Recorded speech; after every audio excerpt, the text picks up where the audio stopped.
Hello my friends, Lenny with Vintage Nationals on the web at nationalguitar.com.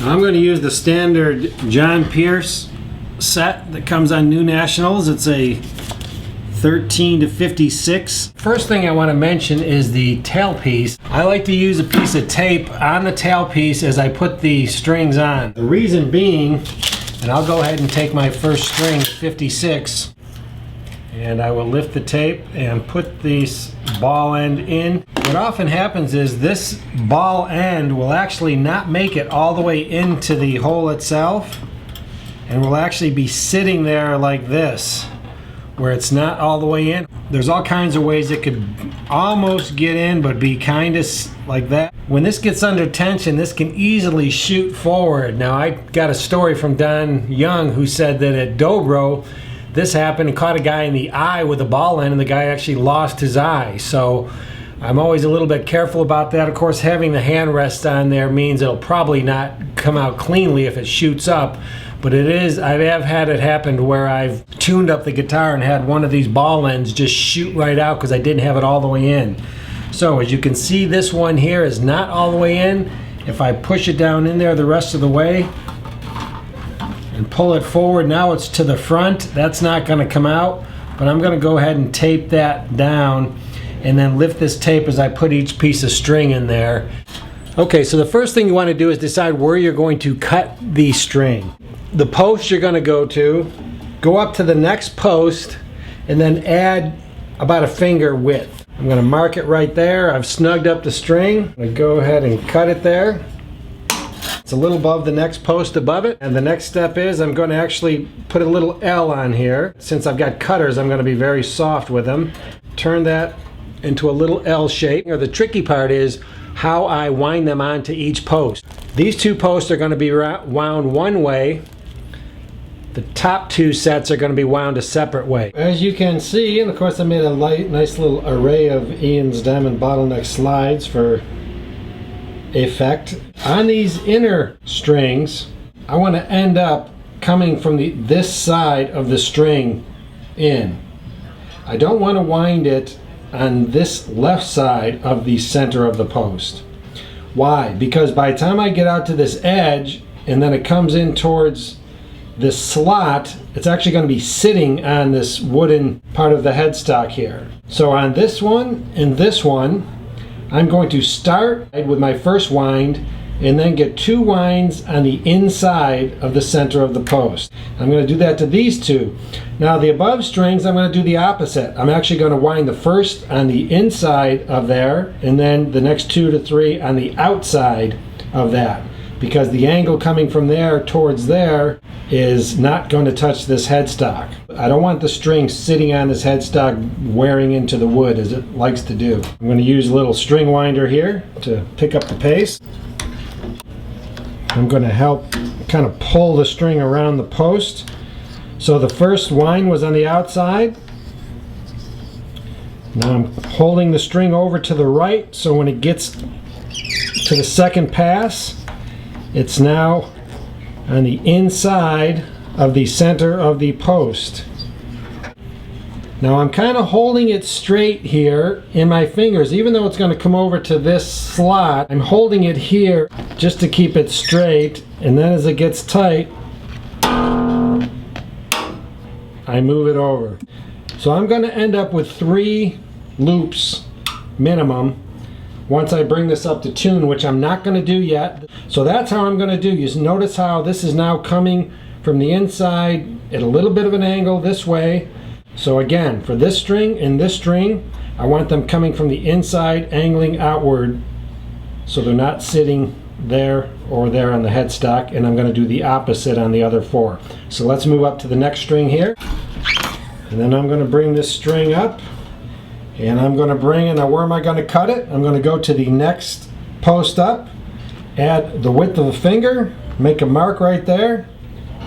So it's essentially at the top of the slot for the second string. Go ahead and cut that there. Make a little bit of a L, about a 1/2 inch. I'm going to bring this in. Now, what did I say? I'm going to start where? I'm going to get the first loop on the inside, The next subsequent loops are going to go on the left side of that post there. As you can see, there's 2 loops, and by the time I get it snug, there's going to be a third. Now I'm holding this pretty much straight, and then as I get it snug, I'll move it over to where it needs to go. The second slot in the nut.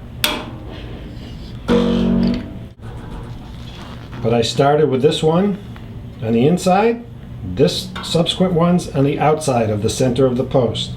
We don't have a next post, so we're going to have to use our imagination a little bit. The very top is pretty close to what the next post would be if this were to keep going. So if I put a finger beyond the top, that's pretty much going to get me to where I want to be. So I'm going to cut it right there, a finger above the top.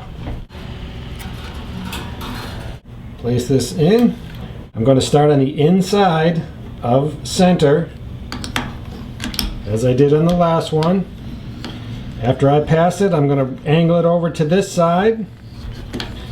So I'm going to be on the left side of center, and I'm going to get a good 2+ turns on this side, keeping the turns snug.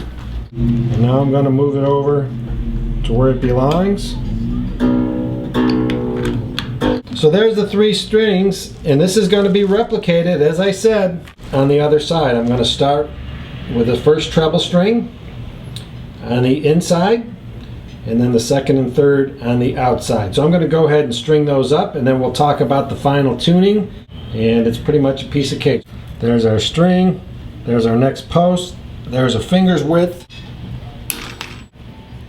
L in there.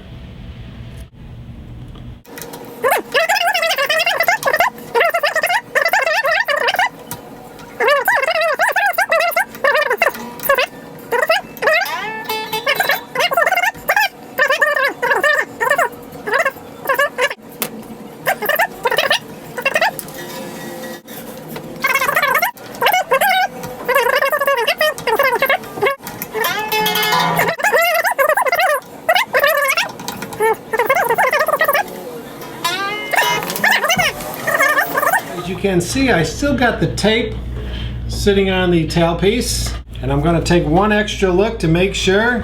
One of these little buggers is actually trying to slip out right there. Now see, this guy is almost coming out.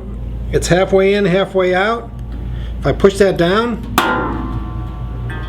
now it's in all the way. So take a look before you go into bringing your strings up to tension. Make sure all the string ball ends are all the way in there. Now the final thing I'm going to do is, as far as tuning this up, is I'm not going to go straight across from the bass all the way to the treble, bringing them all up to pitch. Make sure all the strings are in their slots as they should be. I'm going to start with the bass string. Okay, so I get the first one up to D. Now I'm going to go to the treble string, which in open D is also a D. Now why am I doing that? When you go from one side and go across, when I put the tension on this first bass string, the tailpiece is going to want to turn because it's pulling up on this side, and it's actually going to slightly move over in that direction. So rather than move it up, and then the second one's going to pull it up, and then when you get over here, it's going to want to pull it back, and you're going to have to keep going back and forth. So I'm going to start with the 6th string, go to the 1st string, the 2nd string, and then the 5th, 4th, and 3rd. And that'll give me a more even, I won't have to go back and forth, and that'll put an even pressure on this tailpiece. There you go. Hope you enjoyed this tutorial on how to string and tune your National guitar. String your slotted headstock of any guitar. So we'll see you at the Pickin' Parlor at Vintage Nationals on the web at nationalguitar.com. We'll see you there.